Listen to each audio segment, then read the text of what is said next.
NPCI jobs के लिए apply करने के लिए आपने सिंपल गूगल पे जाके ये लिखना है NPFTES और इसके अंदर जो पहली वेबसाइट आएगी आपने इसको ओपन कर लेना है। अभी पहले तरीका आप अच्छे से देख लें, उसके बाद जाके आप गूगल करिएगा। इसके बाद जो पहली वेबसाइट आएगी आपने इसको ओपन करना है। जैसे ही आप इसको ओपन करेंगे तो आपके पास ये एक पॉपअप मैसेज आ जाएगा, यानी कौन कौन सी न्यू अनाउंसमेंट्स हैं। आपने सिंपल इसको क्लोज कर देना है और फिर आपके पास दो ऑप्शन आएंगे। यहाँ पे दो ऑप्शन कौन कौन से हैं, एक लॉगिन का, एक साइन अप का। लॉगिन वो लोग करेंगे जिन्होंने पहले यहाँ पे अकाउंट बनाया हुआ है, और चूंकि आपने तो पहले अकाउंट नहीं बनाया हुआ, आपने सिर्फ अप्लाई करना है, तो आप साइन अप के ऑप्शन पे क्लिक करेंगे। साइन अप के ऑप्शन पे क्लिक करके आपने पहले अपना अकाउंट क्रिएट करना है, उसके बाद अप्लाई तो 1 मिनट के अंदर हो जाएगा। अकाउंट क्रिएट करना, प्रोफाइल बिल्ड करना, ये बहुत ज़्यादा ज़रूरी है अप्लाई करने से पहले। तो साइन अप के ऑप्शन पे क्लिक किया। जैसे ही साइन अप के ऑप्शन पे क्लिक करेंगे तो हमारे पास इस तरह का एक फॉर्म आ जाएगा जिसको हमने फिल करना है और अपना हमने अकाउंट क्रिएट करना है। सबसे पहले आपने यहाँ पे अपना CNIC लिखना है विदाउट डैशेस। डैशेस इसके अंदर नहीं लगानी। इसके आप देख भी सकते हैं उन्होंने लिखा हुआ है कि डैशेस के बगैर, डैशेस नहीं लगनी चाहिए। फिर इसके बाद आपने अपना फर्स्ट नेम लिखना है यहाँ पे आपके ID कार्ड के अकॉर्डिंग जो है, फिर लास्ट नेम लिखना है, फिर अपना कॉन्टैक्ट नंबर यहाँ पे लिखना है। वो वाला कॉन्टैक्ट नंबर आपने लिखना है जो एक्टिव हो, क्योंकि एक OTP आएगा इसी टाइम इसी नंबर पे ऊपर, तो वो आपने यहाँ पे पुट करना होगा। इसलिए जो आपके पास पड़ा हो वो वाला मोबाइल नंबर आपने यहाँ पे लिखना है। और फिर इसके बाद आपने यहाँ पे अपना एक ईमेल लगाना है जो वैलिड ईमेल है, जो चलता है। पासवर्ड स्ट्रॉन्ग सा लगाना है और वही पासवर्ड आपने कंफर्म पासवर्ड के अंदर लगाना है। और उसके बाद ये छोटा सा आई एग्री वाला एक बॉक्स है, यहाँ पे आपने चेक का निशान लगाना है। फिर अकाउंट क्रिएट के ऊपर आपने क्लिक कर देना है तो आपका अकाउंट क्रिएट हो जाएगा। और जिन लोगों ने पहले बनाया हुआ है उन्होंने सिर्फ लॉगिन करना है। जब वो लॉगिन के ऑप्शन पे क्लिक करेंगे तो यहाँ पे आपने अपना CNIC और वो वाला पासवर्ड लिखना होगा जो कि आपने पहले लगाया था। फिर यहाँ पे छोटा सा एक क्वेश्चन पूछती हैं चेक करने के लिए आया कि आप ठीक भी हैं कि नहीं, तो वो आपने सिक्योरिटी चेक के लिए आंसर लगा के आगे लॉगिन कर देना है। तो इस तरह आपका अकाउंट भी क्रिएट जिनका होने वाला रहता है वो भी हो जाएगा, आपका लॉगिन भी हो जाएगा। तो मैंने ये कर लिया। इस तरीके से सेव का ऑप्शन आएगा तो आपने वो सेव कर देना है ताकि आपको बार बार पुट ना करना पड़े। जैसे आप इसको ओपन करें तो वो खुद ही आपका अकाउंट खुल जाए। तो यहाँ पे वो बता रहे हैं कि इसके ये वाले प्रोसेस हैं। पहले आपने प्रोफाइल को क्रिएट करना, अगर पहले मौजूद है तो अपडेट करना है, फिर प्रोफाइल को व्यू करना है, फिर आपने अप्लाई करना है ऑनलाइन, और सबसे जो लास्ट वाला ऑप्शन है वो है सबमिट का। ये एप्लीकेशन का प्रोसेस होगा। पहला प्रोसेस हमने अकाउंट क्रिएट कर लिया, अब हम अपनी प्रोफाइल को क्रिएट करेंगे। लेकिन उसके नीचे इंपॉर्टेंट इंस्ट्रक्शंस उन्होंने दी हुई हैं। सबसे पहली इंस्ट्रक्शन ये है कि हम अपनी एप्लीकेशन को एडिट कर सकते हैं जब तक लास्ट डेट है, और जब तक आप इसको सबमिट नहीं करवा सकते उससे पहले आप इसको एडिट कर सकते हैं। और अगर आप एक्सपीरियंस अप्लाई करने के बाद यहाँ पे आके लिखते हैं तो इसका मतलब ये है कि बंदे के पास पहले एक्सपीरियंस नहीं था, बाद में इसने किसी प्राइवेट अदारे से एक्सपीरियंस लिया तो उसको वो गौर से देखेंगे। सो इसलिए कोशिश करिएगा जो भी आपने डालनी है अपनी इंफॉर्मेशन वो पहले सारी कलेक्ट कर लें। फिर फाइनल डाटा के अंदर जो भी आपने ऑनलाइन एप्लीकेशन के अंदर चीज़ें लिखी होंगी वो आपका फाइनल डाटा कंसीडर किया जाएगा, उसके अंदर चेंजिंग नहीं की जाएगी, बाद में पहले आप कर सकते हैं। और जो टेस्ट की डिटेल्स हैं वो सारी आपकी स्लिप के ऊपर होंगी। और उन्होंने यहाँ पे बहुत ही स्पेशल तरीके से लिख दिया कि उम्मीदवार को कोई अलहदा कॉल लेटर जारी नहीं किया जाएगा, उसको जो उसने ईमेल नंबर वगैरह दिया होगा उसी पे सारा कुछ उसको दिया जाएगा, कोई फिजिकल चीज़ कॉल लेटर नहीं आएगा। अब हमने क्या करना है, ये जो आपको 3 लाइनें नज़र आ रही हैं ना बिल्कुल लेफ्ट साइड पे, अपर साइड पे, इस पे आपने क्लिक करना है और आपने क्रिएट और अपडेट प्रोफाइल पे क्लिक करना है। जिनकी क्रिएट नहीं हुई वो क्रिएट करेंगे, जिनकी क्रिएटेड है वो उसको अपडेट करेंगे। तो व्यू प्रोफाइल ये सारी चीज़ें हम बाद में देखेंगे, पहले हम अपनी प्रोफाइल को क्रिएट करते हैं। जैसे ही हमने इसके ऊपर क्लिक किया तो हमारे पास ये ऑप्शंस आ जाता है। जिस तरीके से आपने फॉर्म नहीं सबमिट करवाना होता, फॉर्म सारा भरना होता है, इसी तरीके से ये ऑनलाइन फॉर्म है। सबसे पहले आपने अपनी फ़ोटो लगानी है यहाँ पे, और फ़ोटो के लिए उन्होंने इंस्ट्रक्शंस दे दी हैं कि फ्रंट साइज़ की फ्रंट फेस की होनी चाहिए, क्लियर होनी चाहिए, वाइट या फिर प्लेन ब्लू बैकग्राउंड के साथ, और आपका चेहरा साफ नज़र आना चाहिए, कोई ब्लर नहीं होना चाहिए। और यहाँ पे जो क्लिक और अपलोड प्रोफाइल फ़ोटो के ऊपर एरो का निशान है, इसके ऊपर जैसे ही आप क्लिक करेंगे आपको आपकी गैलरी के अंदर ले जाएगा, और यहाँ पे आपने अपनी फ़ोटो क्लिक कर देनी है, यानी अपलोड कर देनी है। इस तरीके से आपकी फ़ोटो आ जाएगी, और उसके बाद आपने अपनी पर्सनल इन्फॉर्मेशन यहाँ पे लिखनी है। और पर्सनल इन्फॉर्मेशन के अंदर ना आपका नाम और लास्ट नेम जो कि आपने अकाउंट क्रिएट करते वक्त लिखा होगा वो ऑलरेडी आ जाएगा, और CNIC भी आ जाएगा। फिर आपको ये अलग से पुट करने की ज़रूरत नहीं है, बाकी चीज़ें आपने और बाद में पुट करनी है। ये चीज़ें जो आपने ईमेल ID लगाई थी और उसमें जो लिखा था अकाउंट क्रिएट करते वक्त, ये ऑलरेडी यहाँ पे आ चुकी हैं, ये डाटा पुट हो चुका है। आपने यहाँ पे अपनी डेट ऑफ बर्थ लिखनी है, आपने अपना परमानेंट एड्रेस लिखना है। अगर आपका परमानेंट और पोस्टल एड्रेस सेम है तो वो आपने ये चेक का जो छोटा सा साइन है इसके ऊपर क्लिक कर देना है।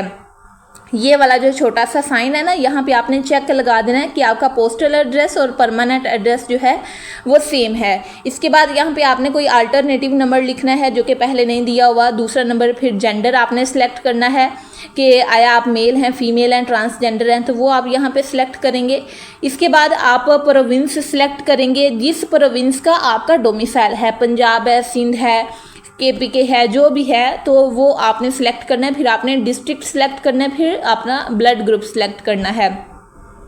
इसके बाद मैरिटल रिलीजन में मुस्लिम नॉन मुस्लिम है तो वो आप लगा देंगे। फिर मैरिटल स्टेटस में आप लगाएंगे कि आप मैरिड हैं, अनमैरिड हैं, विडो हैं, क्या हैं, तो ये ऑप्शंस आ जाएंगे 4-5, वो आपने इनमें से एक सिलेक्ट कर लेना है अपने अकॉर्डिंग।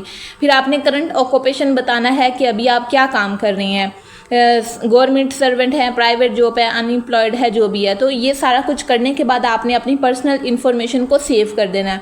आपकी पर्सनल इन्फॉर्मेशन सेव हो जाएगी ये सारा कुछ करने के बाद। इसके बाद आपने अपनी एजुकेशनल डिटेल्स लिखनी है। एजुकेशनल डिटेल्स के अंदर में आप आगे चल के आपको एक हायरार्की बताऊंगी, एक ऑर्डर बताऊंगी जिसके अकॉर्डिंग आपने लिखना है। यहाँ पे आपने अपनी डिग्री का नाम लिखना है, फिर डिग्री का साल लिखना है जिस साल में आपने वो डिग्री की, फिर वो डिग्री का नाम लिखना है, फिर उसके अंदर मेजर सब्जेक्ट क्या था वो लिखना है, और आपके डिग्री पास होने की डेट क्या है, जो आपका रिजल्ट कार्ड है उसके ऊपर ये लिखा होता है, सारा कुछ लिखा होता है, वो आपने लिखना है। फिर मार्क्स की टाइप लिखनी है कि आप मार्क्स के अंदर हैं, CGPA के अंदर हैं या परसेंटेज में है, जो भी है वो आपने लिखना है, और आपने अपने रिजल्ट कार्ड के ऊपर ये सारी चीज़ें लिखी होंगी। वहाँ से देख के आपने करेक्ट इन्फॉर्मेशन लगानी है। मार्क्स कुछ लोगों के GPA होता है, कुछ का परसेंटेज होता है, तो आपने अपने वाला सिलेक्ट करना है। फिर वो आपने अपने ऑब्टेन मार्क्स लिखने हैं, फिर आपने उसके अंदर टोटल मार्क्स लिखने हैं, फिर आपने बोर्ड या यूनिवर्सिटी लिखना है। यहाँ पे आप सिलेक्ट कर सकते हैं किसी एक को, सारे यहाँ पे दिए हुए हैं, आपने अपने वाला ढूंढ के बोर्ड या फिर यूनिवर्सिटी जो है उसको सिलेक्ट करना है। आगे चल के मैं आपको एक चीज़ बताऊँगी जो एजुकेशन वाला फॉर्म पुट करते वक्त बहुत ज़्यादा ज़रूरी है, उसको आप बड़े ध्यान से सुन लीजिएगा। स्टेप बाय स्टेप आपको सारा प्रोसेस बताने वाली हूँ। तो उसके बाद आपने सेव एजुकेशन पे क्लिक कर देना है। सेव एजुकेशन पे क्लिक करके ये बटन आपको आ रहा है नज़र ग्रीन कलर के अंदर, यहाँ पे आपने अपनी एजुकेशन को सेव करना है, फिर ऐड मोर पे क्लिक करना है। अब यहाँ पे ना आपको एक चीज़ मैं बता दूँ कि पहले आपने अपने मैट्रिक का सारा डाटा फिल करना है, फिर उसके बाद आपने अपने इंटर का फिल करना है, उसके बाद आपने ग्रेजुएशन 14 ईयर 16 ईयर अगर आपने इकट्ठी की हुई है तो उस BS का डाटा पुट करें 1 बाय 1 करके। मैट्रिक से आपने शुरू होना है और फिर आगे जहाँ तक आपकी जितनी भी डिग्रीज हैं उन सब का डाटा लिखना है। ये पहले यहाँ से ये जो डिग्री ईयर है पहले यहाँ पे मैट्रिक का डाटा पुट करें, मैट्रिक की अपनी रिजल्ट कार्ड सामने रख लें और उसका सारा डाटा आपने यहाँ पे पुट करना है, मैट्रिक वाली सारी चीज़ें। फिर आपने नीचे आते जाना है, फिर आपने सेव एजुकेशन पे क्लिक कर देना है, तो फिर आपने ऐड मोर पे क्लिक करना है, और जब आप ऐड मोर पे क्लिक करेंगे तो फिर आपके पास दोबारा यही फॉर्म आ जाएगा। फिर आपने इंटर का डाटा पुट करना है, फिर आप ऐड मोर पे क्लिक करेंगे। सेव करने के बाद आपने ऐड मोर पे क्लिक करना है, फिर ग्रेजुएशन 14 ईयर है 16 ईयर है वो आपने करना है। जब ये आप सेव करते जाएंगे तो आपकी जितनी भी एजुकेशन है वो आप 1 बाय बाय 1 करके, चाहे आपने मास्टर किया हुआ है, एमफिल किया हुआ है, पीएचडी तक की हुई है, तो 1 बाय 1 करके एक करके सेव एजुकेशन पे, और दूसरा वो सेव एजुकेशन करने के बाद आपने ऐड मोर पे क्लिक करना है, फिर वो नया फॉर्म दोबारा आ जाएगा। इस तरीके से आपकी सारी एजुकेशन 1 बाय 1 यहाँ पे हो जाएगी। इसके बाद जो आगे वाला टैब आता है वो है एक्सपीरियंस डिटेल का। इसके अंदर आपका किसी भी फील्ड के अंदर कोई भी एक्सपीरियंस है वो आपने यहाँ पे पुट करना है। उन्होंने बता दिया कि ऑल फील्ड्स आर रिक्वायर्ड, यानी ये एक्सपीरियंस के अंदर जितने भी टैब्स हैं सबको आपने फिल करना है, नीचे जितने भी नज़र आएंगे। तो सबसे पहले आपने लिखना है कि आप किस डिपार्टमेंट के अंदर जॉब कर रहे थे, वो यहाँ पे आपने एक टाइप सेलेक्ट करनी है। फिर आपने उस डिपार्टमेंट, ऑर्गेनाइजेशन या फिर कोई भी अदारा है जिसके अंदर आपने काम किया वो सिलेक्ट करना है। फिर आपने अपनी जॉब का टाइटल यहाँ पे लिखना है, आप किस ओहदे पर थे। फिर आपने स्टार्टिंग डेट लिखनी है, कब से आपने और कब पे आपने ख़त्म की। वो स्टार्टिंग एंडिंग डेट लिखने के बाद फिर आपने नीचे जो छोटा सा साइन है ना, ये बॉक्स है, इसके अंदर चेक या फिर इसको अनचेक्ड ज़रूर करना है। यानी अगर आप अभी काम कर रही हैं तो इसको टिक कर दें, अगर नहीं कर रहे तो इसको टिक ना करें। फिर आपने इसके बाद सेव के ऑप्शन पे क्लिक कर देना है। और सेव के ऑप्शन, अगर आपके पास ज़्यादा एक्सपीरियंस है तो एजुकेशन की तरह इसके बाद आपने ऐड मोर पे क्लिक करते जाना है, सेव करना है, फिर ऐड मोर पे क्लिक कर देना है। तो जितने भी एक्सपीरियंस हैं वो सारे के सारे आप यहाँ पे ऐड कर सकते हैं, और ऐड करने के बाद आपने इसको सेव कर देना है। आपकी ये जो पर्सनल इन्फॉर्मेशन है वो सारी की सारी सेव हो जाएगी। अब यहाँ पे ना जब बहुत इंपॉर्टेंट चीज़ है, जब आप डेट ऑफ बर्थ लिखेंगे तो जैसे ही आप इसके ऊपर क्लिक करेंगे आपके पास ये कैलेंडर आ जाएगा। तो इस कैलेंडर से आपने अपनी डेट लिखनी है, मैनुअली नहीं लिखनी। तो यहाँ से आपका मंथ चेंज होगा, पहले आपने अपना ईयर चेंज करना है। तो ये जो आपको ऊपर 2026 नज़र आ रहा है आपके लेफ्ट वाले ये वाला, तो यहाँ पे क्लिक करना है। तो ये साल आपने पहले अपना चेंज करना है, डेट ऑफ बर्थ वाला साल लगाना है। जैसे आप वो वाला साल लगाएंगे, लेट अस सपोज 2003 है, वो हमने लगा लिया। अब ये जो अगस्त 2003 लिखा हुआ है ऊपर, यहाँ से आपने मंथ चेंज करना है। ये छोटे छोटे दो साइड पे आपको नज़र आ रहे हैं, यहाँ से आपने मंथ को आगे पीछे करना है। ये जून 2003 है, यहाँ से आगे, यहाँ से पीछे। तो अपना मंथ आपने सेलेक्ट करके फिर आपने उसकी डेट सेलेक्ट करनी है।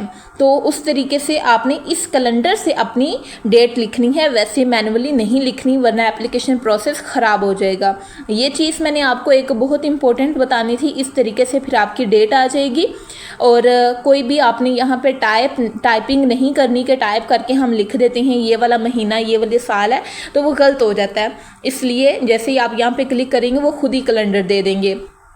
अब बहुत इंपॉर्टेंट चीज़ जो मैंने आपको नोट बताना था वो ये है, उन्होंने बताया हुआ है कि इस ऑर्डर के अंदर आपने अपनी एजुकेशन को पुट करना है। पहले सेकेंडरी स्कूल सर्टिफिकेट यानी 10th वाला, फिर हायर सेकेंडरी स्कूल सर्टिफिकेट 12 वाला, फिर बैचलर है, फिर सेकेंडरी ये 10 और 12 वाला लिखने के बाद आपने 14 ईयर की एजुकेशन वाली डिग्री करनी है, उसका डाटा फिल करना है। फिर 16 ईयर की डिग्री वाला डाटा आपने फिल करना है। इसी तरह मास्टर्स वाला, एमएस वाला, पीएचडी वाला, जो भी जितना भी आपने पढ़ा हुआ है वो सारा डाटा आपने 1 बाय 1 करके पुट करना है। ये सारा कुछ आपने सेव कर लिया, अपनी प्रोफाइल को आपने क्रिएट कर लिया, अगर पहले से मौजूद है तो उसको अपडेट कर लिया। अब व्यू प्रोफाइल पे क्लिक करना है आपने। अब इसके अंदर क्या होगा, आपने अपनी प्रोफाइल चेक करनी है कि आया आपने सारा डाटा ठीक लिखा है कि नहीं लिखा। अगर कोई गलत होगा तो वो आपने ठीक कर लेना है।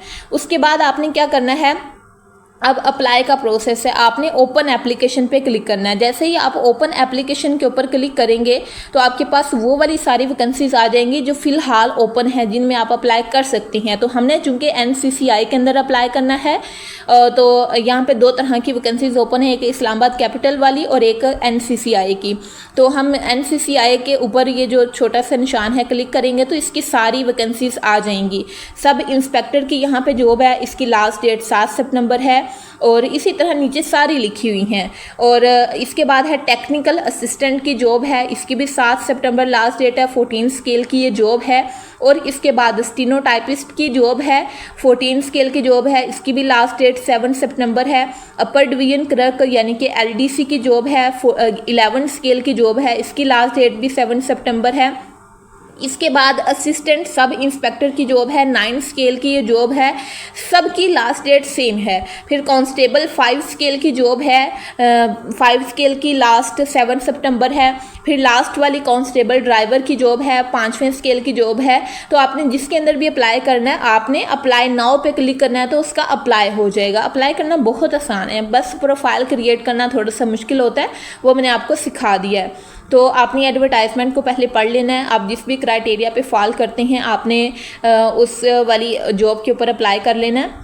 तो अब आप क्या करेंगे, अप्लाई नाउ पे क्लिक करेंगे। लेट सपोज हमने कांस्टेबल के लिए अप्लाई करना है, तो हम क्या करेंगे, अप्लाई नाउ पे यहाँ पे क्लिक करेंगे। तो अप्लाई आपने पहले एडवर्टाइजमेंट देख लेनी है। अगर आपको किसी की नहीं वो आइडिया वगैरह है कि इसकी क्या एजुकेशन रिक्वायर्ड है तो आप कमेंट बॉक्स में पूछ लें।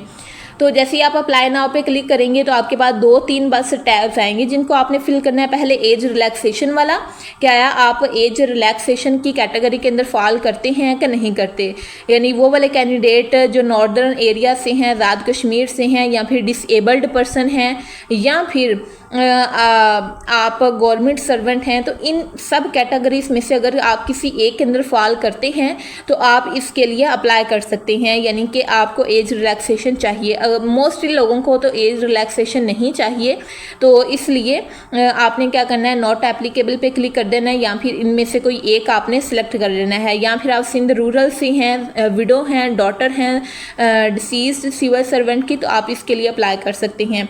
फिर आपने टेस्ट सिटी लिखना है, यानी आप किस सेंटर के अंदर, किस सिटी के अंदर टेस्ट देना चाहते हैं। फर्स्ट प्रायोरिटी लिखें। तो सेकंड प्रायोरिटी भी वो आपसे पूछते हैं, ताकि अगर एक जो आपकी फर्स्ट प्रायोरिटी है उसके अंदर सीट ना हो तो आपको सेकंड वाले सिटी के अंदर आपका सेंटर बना दिया जाए। तो यहाँ से वो सारे सिटीज़ के नाम आ जाएंगे, आपने एक को सिलेक्ट कर लेना है, और सिलेक्ट करने के बाद नीचे एक चेक का साइन होगा, वहाँ पे आपने चेक कर देना है कि भाई मैंने ऊपर वाली सारी चीज़ें पढ़ ली हैं, मैंने क्राइटेरिया वगैरह सारा कुछ ठीक लिखा है। या आप चेक पे क्लिक करेंगे और नीचे स्क्रॉल करेंगे, और नीचे स्क्रॉल करने के बाद ना अप्लाई का ऑप्शन आ जाएगा, तो आपने अप्लाई कर देना है। सिंपल यहाँ पे अप्लाई हो जाता है और कोई ज़्यादा मुश्किल काम नहीं है। तो जैसे ही आप अप्लाई करेंगे, अप्लाई के ऑप्शन पे क्लिक करेंगे तो आपके पास इस तरह का फॉर्म आ जाएगा कि भाई आपका अप्लाई हो गया, लेकिन आप फीस पे करें फिर ये आपकी एप्लीकेशन आगे जाएगी, आपका अप्लाई कंप्लीट होगा। अप्लाई वैसे हो गया आपका, लेकिन एप्लीकेशन जो फ़ी है वो पेंडिंग है। Your application is pending, please proceed to pay the fee. तो हमने फ़ी पे करनी है अगर हम आगे जाना चाहते हैं। अब फ़ी कैसे पे होगी वो आपके लिए थोड़ी सी डिफ़िकल्टी हो सकती है, तो वही आपने सबमिटेड एप्लीकेशन के ऊपर जाना है। वो जो 3 मैंने आपको लाइनें बताई थी उनके ऊपर जाके आपने सबमिटेड एप्लीकेशन के ऊपर क्लिक करना है। यहाँ पे जैसे आप सबमिटेड एप्लीकेशन पे क्लिक करेंगे तो ये आपके पास आ जाएगा, यानी आप देखें एप्लीकेशन स्टेटस में पेंडिंग लिखा हुआ है कि और हमने कांस्टेबल के लिए जॉब के लिए अप्लाई किया। ये हमारी PSID नंबर है, यानी कि ये हमारा वो है जहाँ से हमने इसको पे करना है। जिस तरीके से चालान नंबर नहीं होता, ये वो है। आपने इसको जैज़ कैश ईजी पैसा के ज़रिए, ये 1 वे वाला जो मेथड होता है उसके ज़रिए आपने इसको पे करना है। जैसे आप ये पे करेंगे तो ये जो पेंडिंग का स्टेटस है ये एक्टिव हो जाएगा, यानी आपकी एप्लीकेशन क्लियर हो जाएगी, वो एप्लीकेशन चली जाएगी। तो इस तरीके से आपका अप्लाई का सारा प्रोसेस होगा। आई होप सो कि आपको चीज़ें समझ आई होंगी। अगर आपको किसी भी चीज़ के अंदर कन्फ्यूजन है, कोई चीज़ समझ नहीं आ रही, तो आप कमेंट बॉक्स के अंदर बता सकते हैं। आई विल ट्राई कि मैं उसको अच्छे से आपको एक्सप्लेन करके बता दूं कि कहाँ पे आपको कन्फ्यूजन आ रही है। वीडियो अच्छी लगी है तो प्लीज़ वीडियो को लाइक और शेयर करें, और उन लोगों तक शेयर करें जिनको इसकी ज़रूरत है। मिलते हैं नेक्स्ट वाली वीडियो में, तब तक के लिए अपना ख्याल रखिएगा। अल्लाह हाफिज़।